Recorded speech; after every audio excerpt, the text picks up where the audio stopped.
AITA for leaving my sister and her new husband stranded on their honeymoon because they wouldn't stop pranking me? I, 28M, have always had a complicated relationship with my sister, 26F, and her wedding and honeymoon really drove that home for me. Let me explain, and maybe you all can tell me if I'm being unreasonable here. So, my sister has always been the prankster in the family. Growing up, it was one thing after another. From hiding my school stuff to putting food coloring in my drinks, she always thought it was hilarious to mess with me. I'll admit, I usually went along with it. I figured it was harmless, and I didn't want to be the stick-in-the-mud older brother. But things started crossing a line as we got older. Pranks got bigger, sometimes embarrassing, sometimes actually inconvenient, but I usually just brushed it off. Flash forward to her wedding. She asked if I'd drive her and her new husband to the cabin they'd rented for their honeymoon. The cabin was a few hours away, and since she didn't want to rent a car, she figured I could be their chauffeur, and in her words, it'd be a way for me to contribute without spending money on a gift. I'm not made of cash, so I thought it sounded like a fair deal. But then, the wedding day happened, and honestly, the prank started getting to me even then. I was part of the wedding party, and she made me wear a ridiculous pair of glasses for a few photos. Guess what? Every picture had them. I even got pied in the face during the reception for laughs. So, by the time the honeymoon road trip came around, I was already feeling a bit exhausted by her humor. As soon as they got into the car, it was like prank mode went from 0 to 100. First, they accidentally switched my GPS to French. Not a big deal, but I had to pull over to fix it. Then, they hit my phone while I was pumping gas, and I spent a good 10 minutes looking around the car.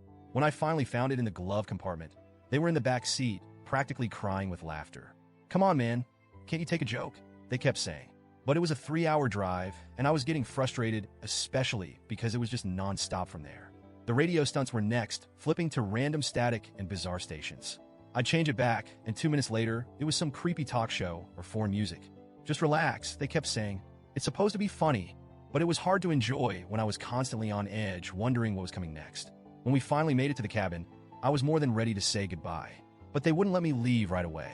"Come inside, check out the view," they insisted. And look, I love my sister, so I thought, fine, I'll go in, have a snack, and then I'll be out of here. I went inside, they showed me the view, gave me a drink, and all seemed well for about 5 minutes. But when I got ready to leave, my keys were gone. I asked them, "Hey, did you see where I put my keys?" But they just gave me these innocent looks and said, "Maybe they're in the couch cushions?" So I start looking. I must have spent nearly 45 minutes turning that cabin upside down while they just sat there practically rolling on the floor laughing. When I finally found my keys taped under the table, I lost it a little and said, "I'm out. This has gone way too far." On my way out, they sprayed silly string all over my car. I kid you not. I cleaned that car before the trip, and now it was covered. I yelled back, real mature, but they just laughed harder and said, "Lighten up, dude. You're so uptight." I finally got in my car and started the drive back. It was about an hour, and when I realized something was off, I reached over to the back seat, hoping to grab a water bottle, and found my sister's purse. And right next to it, my brother-in-law's phone. It hit me that they left all their essential stuff in my car. For a moment, I thought about turning around, but I was done. Totally drained, both emotionally and physically. I figured if I went back, it would just be more pranks and more hassle. I wanted nothing more than to be home. They started blowing up my phone. My sister was panicking, saying, "Please, we really need those things. Can you come back?" I explained that I was exhausted and that they could either wait until I was back in town or find another way to get their stuff.